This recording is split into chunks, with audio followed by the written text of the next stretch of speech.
Mikey Bill, everybody!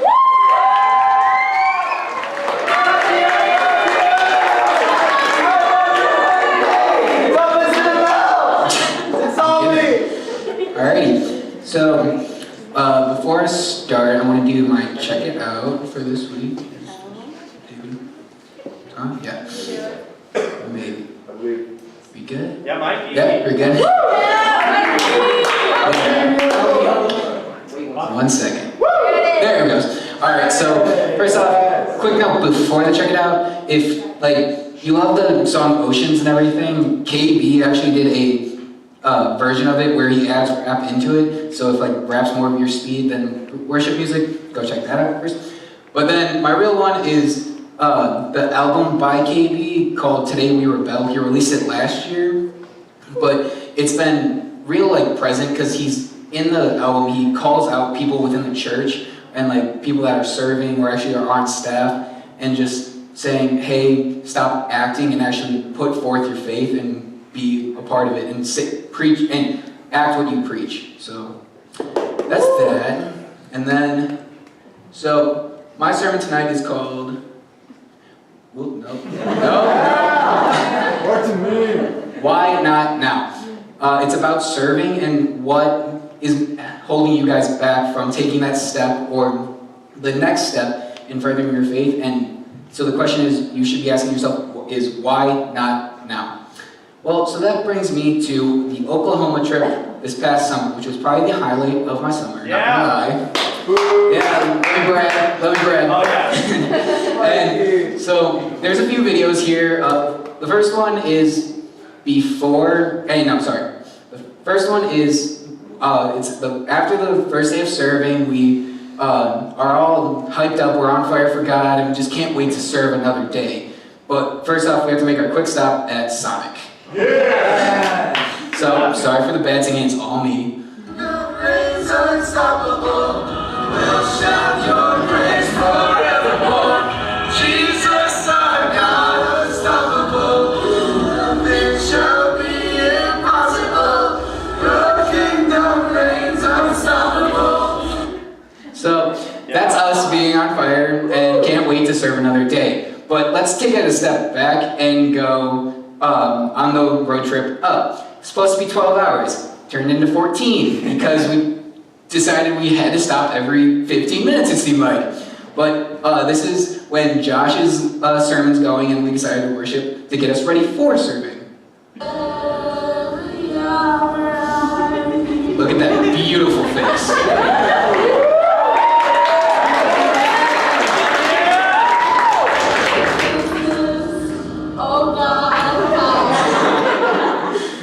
So that's just a little thing where we all were just getting ready and couldn't wait to serve.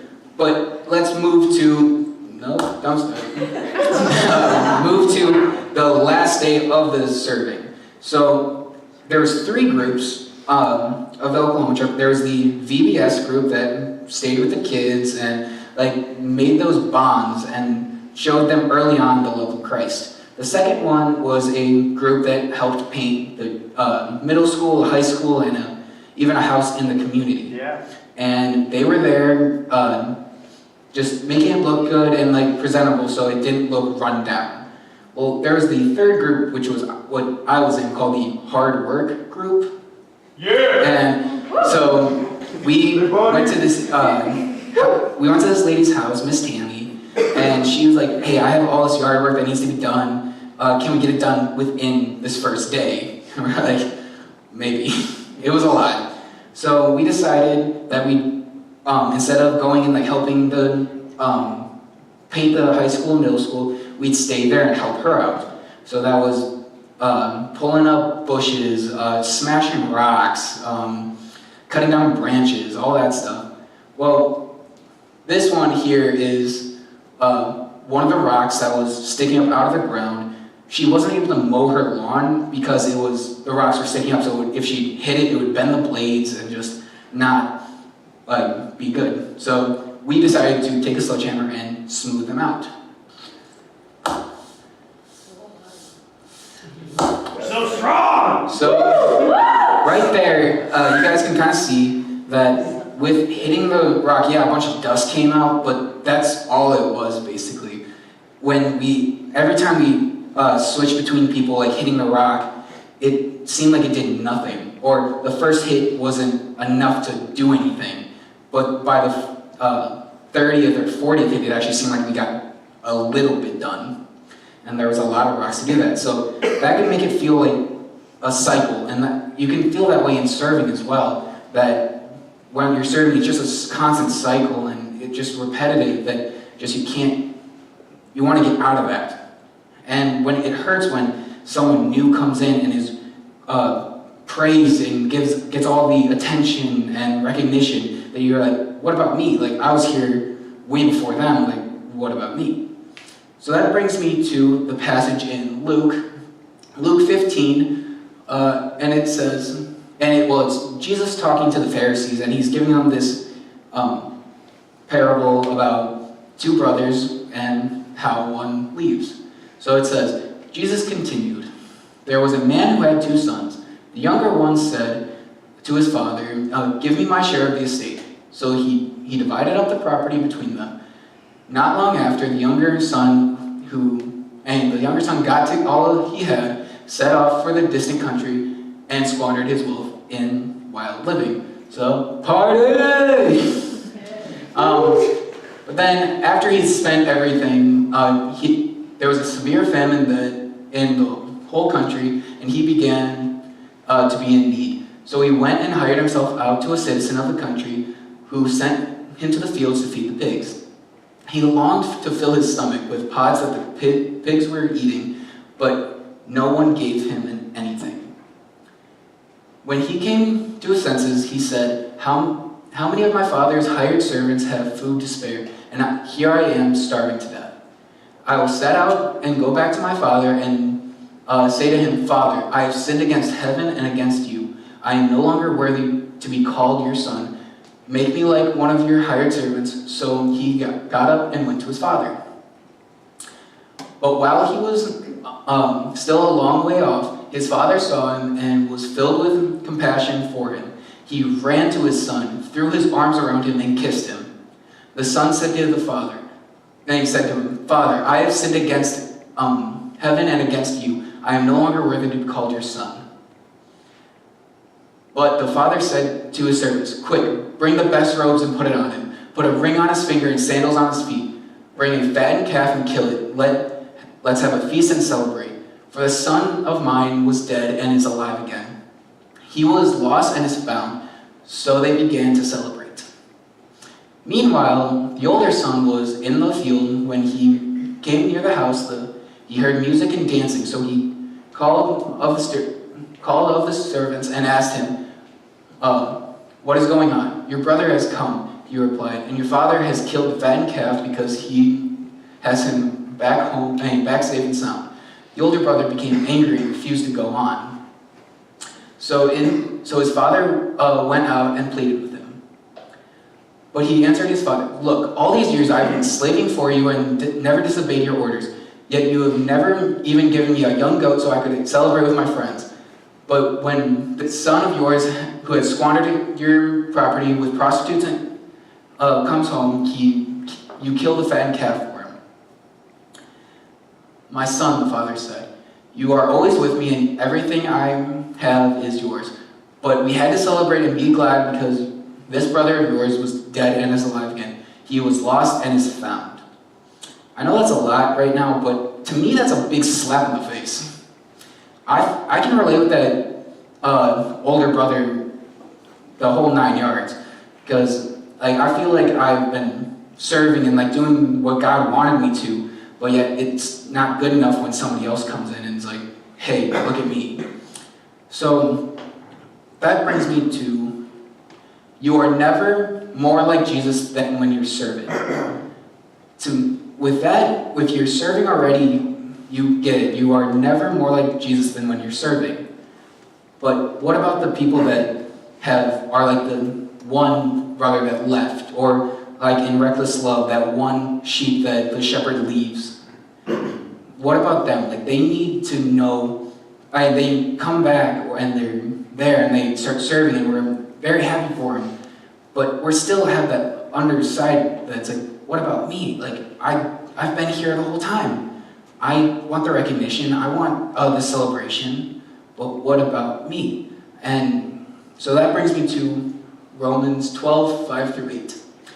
So in Christ, we, though many, form one body and each member belongs to all the others.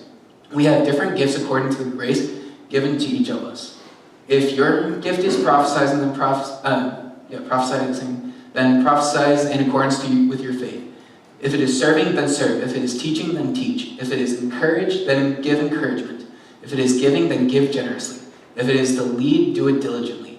If it is to show mercy, do it cheerfully. All right, now let's break that down a bit. Like, how is that with us? Well, let's first look at each member belongs to all of the others. Yeah, we might get mad at people that come in or like say we aren't, but like it's still there. It's like, what about me? We should always be happy for them and know that we are loved all the same by God and by others. And we need to show them the love of God.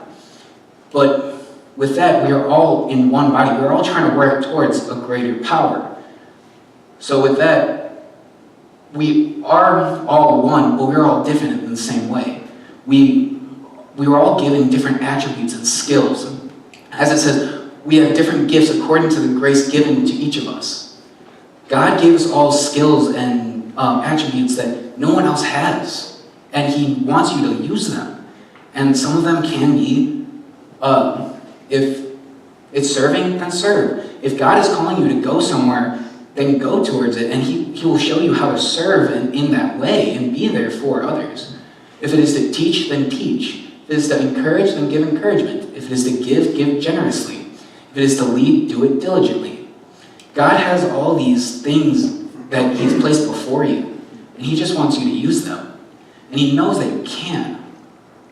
And so, with that though, like, you have to think, like, where can I go? Like, some of us in this room are already serving, and that's great. But what's the next step for you? Like, can you like further it? Because I know when I first started, like, I always thought, like, if I started at one place, they'd be like, the next day they'd be like, we found someone better.